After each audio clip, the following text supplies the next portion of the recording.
Hello, I'm Alex, and welcome to our presentation on our plans for a communal outdoor green space in Birmingham. Next slide. There you go. Our main objectives are to, of course, create the green space, remain within budget, and complete the project within 2 years.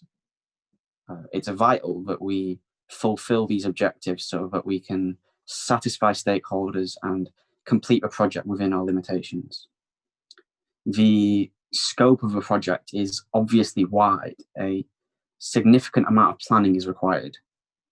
A work breakdown structure has been thoroughly completed, detailing exactly the tasks needing to be done in order to finish the project and in what order these tasks should be completed in. Budgeting has been done through a cost breakdown structure. This shows the exact cost for all the tasks previously outlined, showing how far under or over budget the project is and where the costs are. A Gantt chart has been compiled, showing the order and overlap of tasks, allowing a timeline for a project to be constructed, giving a rough idea of when the project should be completed, if no unexpected incidents occur. We've also done an analysis of stakeholders, looking at the different types and how we can satisfy their needs. Finally, we complete a risk assessment for the entire project to ensure that our employees and attendees are safe. It outlines the major hazards that we'll face and how we'll go about reducing the risk of that. Now we'll go over these aspects of the project in more detail over the course of the presentation.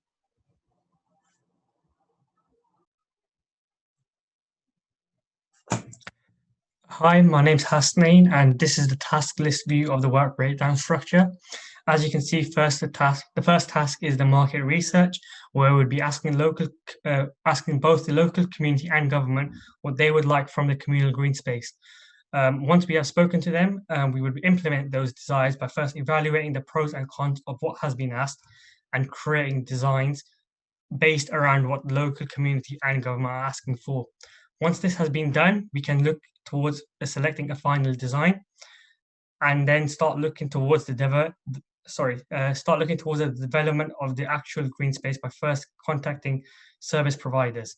Once we have contacted service providers, the next part would be looking at the hiring of the workers, such as the landscapers, who will be doing the clearing and grading of the land and other stuff, and then also interior designers who will be designing the buildings built by the steel erectors and laborers.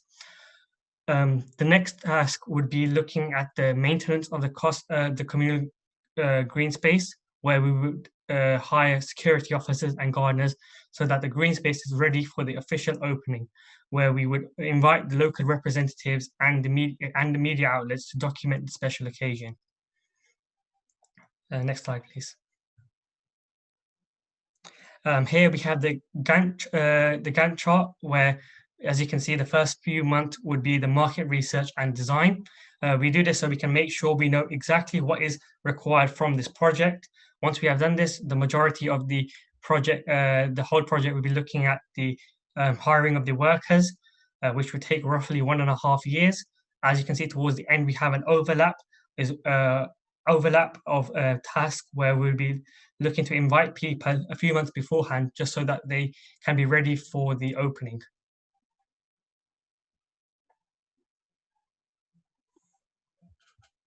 Hello, I'm David. I'm going to talk about our cost breakdown structure. Looking at it, we can see that we managed to stay below budget. This is really good because if any unplanned expenditure appears, we will be able to handle the problem financially. The main components that we're spending money on are the facilities that we're building, the shop and the security area, the plants, trees, and other landscaping materials. And the other thing is the salary of the workers that we're hiring. The first year focuses mainly on getting all the amount of materials and goods that we need in order to get the project finished. And that's why the expenditure is much higher than it is in the second year. The higher amount of money that is spent on workers compared to the second year as well is higher because there's more work that needs to be done within the first year of our project schedule. The second year focuses more on maintaining costs and finishing off the project. We believe that if any unplanned costs appear, they might appear in the second year if, for example, we have forgotten any detail or we missed to buy something for the project. For the second year, the most money that we're spending are on workers again, but their number is significantly reduced compared to the first year. And also designers and architecturers, who are the highest paid, won't be used that much in the second year, which reduces the average amount of salary that we're spending money on.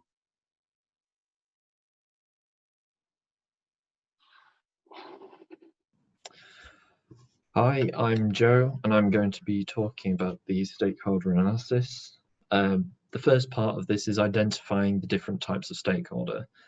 There are three major sources of stakeholder that would benefit from this project. The first is individual stakeholders. These are families, students, school children, people who would use the communal green space for recreational activities.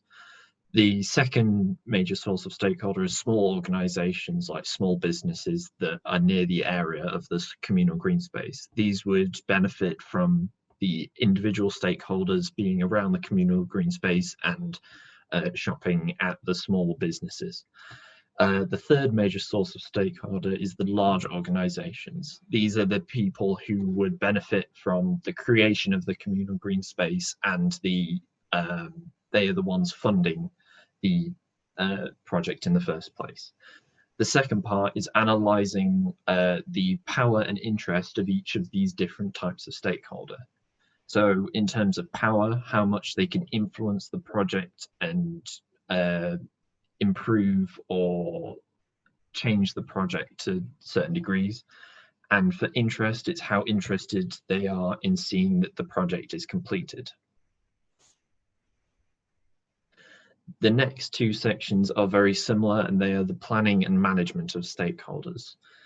For the low power, low interest stakeholders, it would be of best value to inform them of the project scope, time and location, and not much else.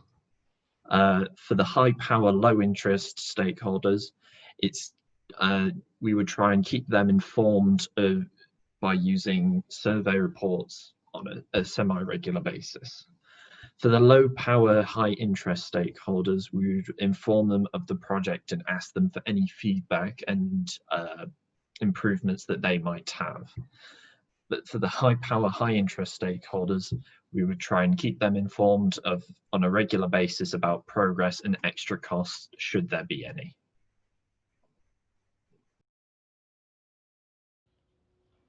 Whilst we built our communal green space, certain risk management procedures had to be taken before we actually begin the process of building it. To analyze the risks, we use the probability impact matrix. This matrix splits the top 10 problems that would occur whilst creating the communal green space.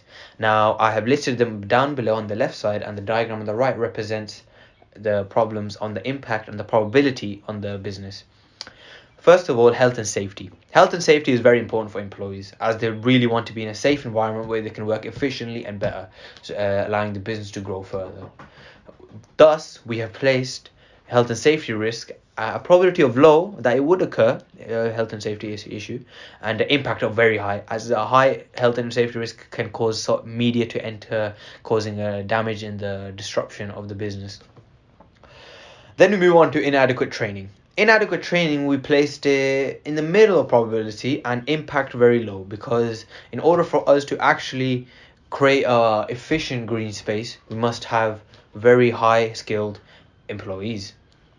And then we move furthermore we move on to fund delays. As fund delays we put on as a very high probability and impact in the medium, because whilst we are creating this communal green space, investors and the government may sometimes not be really intrigued by the projects, hence they might delay and think about the whole process again. So it is a high probability that the funds will be delayed due to the large money that is being transferred. We move on to 456. 456 is usually placed in between a high probability and middle probability, as a large proportion of demand of customers can increase And government regulation changes that could occur, like due to the 2020 pandemic that has occurred, businesses have all failed. So, and yeah, 6, 7 and 8, we can see foundational sites are weak. This is not really likely, as most of the grounds are very stable and you can securely build on. 7, extra funding by government. This is less likely, as in our communal green space, from the previous slides, we have understood that the money we require is less than the actual budget. So having extra funds by government is really not necessary.